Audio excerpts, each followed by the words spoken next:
Thank you sincerely for this award. It really means something when you're acknowledged by the people in the place you come from. And although I left here quite a long time ago, excuse my throat, I have a little bit of a cold, I never really left it. You know, I've always felt, I have never not felt for a second that I'm not Irish. And I've always been incredibly proud to be from here. And I'm especially proud of the culture that I came from. And it's interesting that I think today is T.K. Whitaker's birthday. That so many people in this room are inspired by, as Colm said, his vision. And to have a vision is, it's not a straightforward thing. It's something that goes beyond the immediate and looks to the future, despite all the dire forecasting and so forth. One of the things I've gotten from this evening here, which I didn't expect to get, was a sense of hope and optimism about the future and how business is contributing to that. When I hear people stand up and talk about what they are developing in terms of solar technology and so forth, and the way that people are thinking about the world, it's very inspiring. And sometimes I think that the world of business and the world of the arts are kind of, they're tentative bedfellows in a way. The artists look at business people and they say, oh, well, they're just people who are interested in making money and they don't really care about anything else. And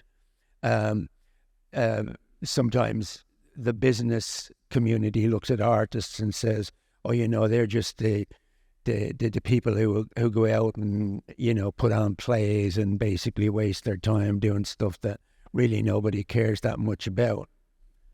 But I believe that culture, and especially Irish culture, is the soft power that goes before Irish business to a great extent. You go anywhere in the world and you mention W.B. Yeats, Synge, O'Casey, Wilde, Shaw, U2, Shane MacGowan, whoever it is, they know exactly who that is. And as a result of knowing that culture, they have a sense of the identity of what it means to be Irish. And we are known and revered around the world for our culture. No small thing at all. There are two things, I think, if you can just bear with me for a second. There's two things that changed my life, two incidents that changed my life for the better. I didn't realize they were significant at the time, but now looking back, of course, they did help to form who I am. The first thing was my mother took me to theatre when I was 8 years of age, and I never forgot the experience. And it gave me a love of theatre, even though I didn't understand it at the time. The second was when I became a teacher, and I was teaching. God help those people who had to endure me, but I was teaching Irish to Leaving Cert kids. And I used to take groups of these kids to films and to theatre. And I really loved going with them, and we'd sit in the cafe afterwards and talk about the film that we'd seen. Not just about who was in it, but what was it about? What was the script saying? How did it mirror how we felt about our own lives, etc., etc.? Not as articulate as that, but that's the kind of vibe that we had. It really made a profound impression on me. And it started to make me think about maybe going into the arts in a full-time capacity, which I did as a result of that experience. Watching those kids develop and reveal themselves through the power of art was humbling. They could sit in your Irish class and you wouldn't get very much from them. But when they got into that drama class, you were unlocking a key to their secret selves. And you said, okay, next week we'll write a story about, we'll call it Friday, Saturday and Sunday in your house. Well, of course, acting out, being their own parents, told you so much about where they came from and what kind of lives they led and what their expectations for the future were. That is the power of drama. It reveals the secret self of each single one of us. And that doesn't change when you leave school. Art is so fundamental. It's the mirror into which we look and see ourselves reflected back. I've often thought that artists they're like the dogs that bark before the earthquake. In Los Angeles, they used to say, if you listen carefully, the dogs will bark before an earthquake comes in a particular way. Artists know what's coming. They know what's happened. They're able to articulate it in the present or in the future. And it behoves us to listen to what artists are saying as much as any economic forecaster. Because what they tell is the story of what it means to be human. And our human story, since the beginning of time, has followed a predictable narrative. Technology may change, history may alter the events of our lives, but essentially the human character does not change. The men who painted on the walls of the caves in Lascaux and Santander were giving artistic voice to their inner selves.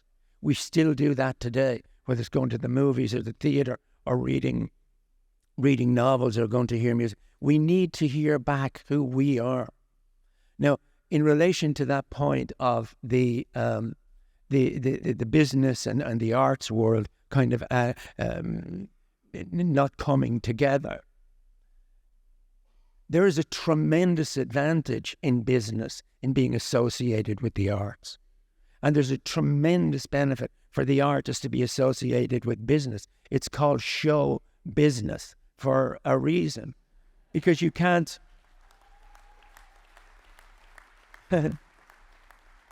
you can't put on the show without the money, let's face it.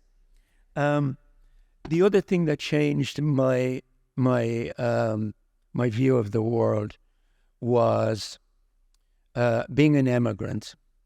I found that I didn't really belong in Ireland anymore, much as I see myself as an Irishman. And I didn't really belong in America either. But I thought what I can bring with me is the culture that I was brought up with. So one day, this very briefly, I'll tell you the story. One day, I was asked to give this talk, speech, whatever, at the Waldorf Astoria in New York. And Bloomberg and Smurfit, Jefferson Smurfit were there. And I decided to speak about what it meant to be an Irish American and how important art was to me.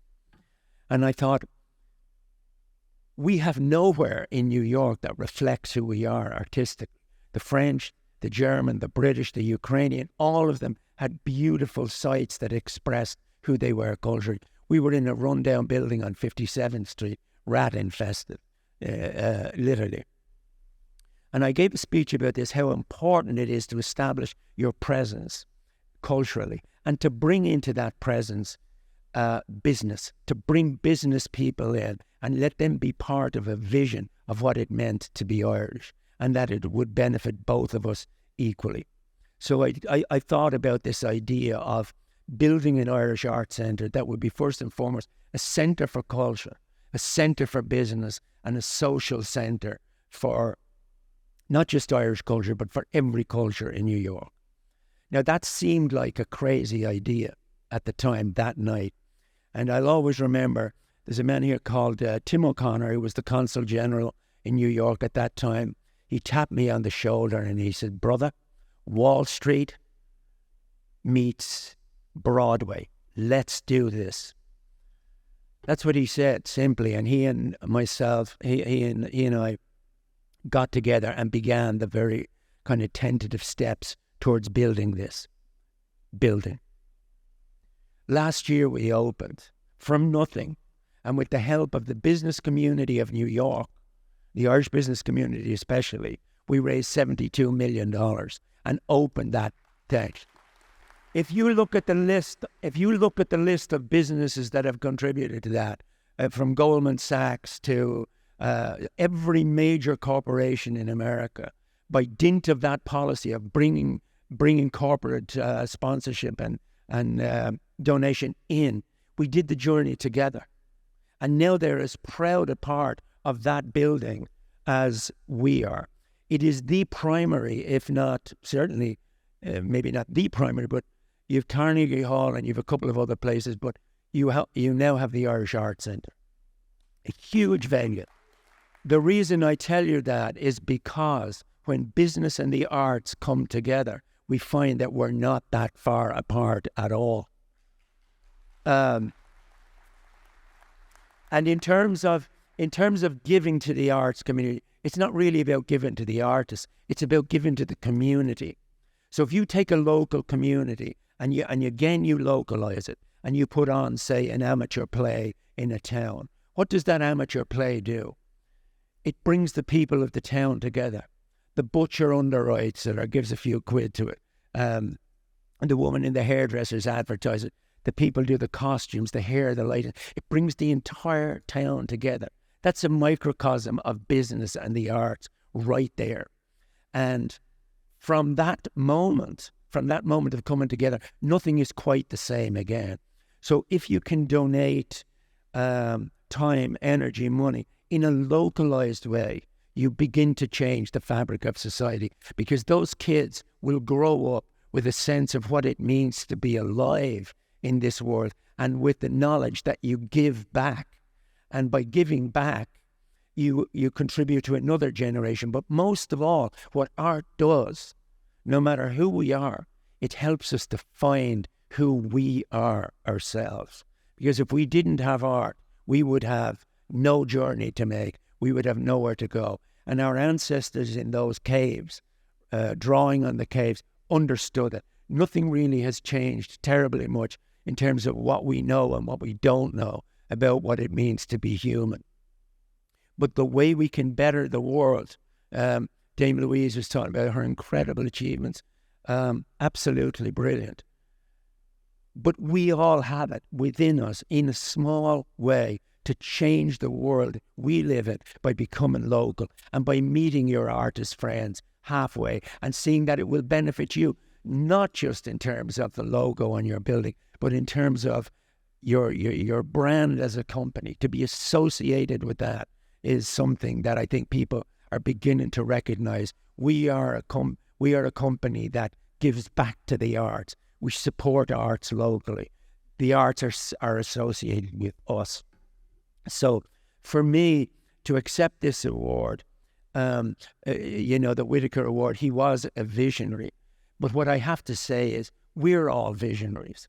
All of us, every single one of us. You're a visionary to your kids. You're a visionary to the teachers the teachers who worked with you. We're all visionaries, and we're all capable of change in this world in our own little way. And I suggest that one of the most powerful ways we can do it is through art and business.